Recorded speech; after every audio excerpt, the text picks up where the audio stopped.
চাপ মুক্ত হয়ে কাজ করছেন। আমাদের ইচ্ছাটা তারা বুঝতে পারছেন। ঠিকঠাক সব হয়ে যাবে, এটা আমার বিশ্বাস।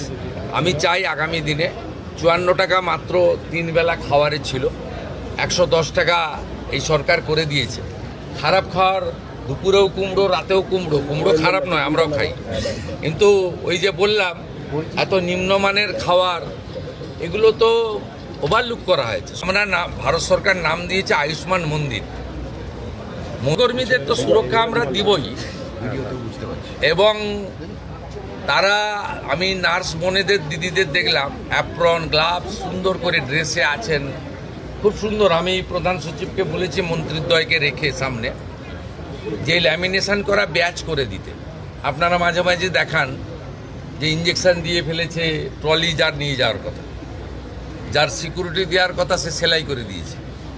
এইটাকে সেগ্রিগেট করার জন্য, চিহ্নিত করার জন্য বা আলাদা করার জন্য বিভিন্ন স্তরে বিভিন্ন কালারের ল্যামিনেশন করা ব্যাচও চালু করতে বলা হয়েছে।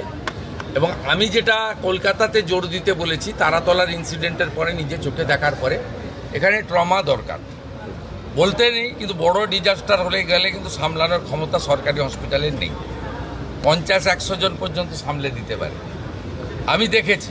তাই অন্তত 250 জনকে, মানে 1 মিনিটে প্রাইমারি পরিষেবা দিতে পারেন এমন একটা ট্রমা সেন্টার বানানো উচিত।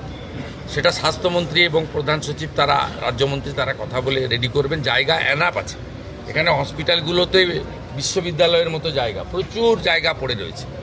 আমি বলেছি এই যে কাগজ পেতে বা কাপড় পেতে ব্যাগ মাথায় দিয়ে শুয়ে থাকেন, এদের হোটেলে থাকার পয়সা নেই বলে করেন, নিরুপায়। তা আপনারা পিছনে একটা জায়গা করে দিন, আমরা দরকার হলে ইউনিটে 25 লাখ টাকা করে দিয়ে দেবো। আপাতত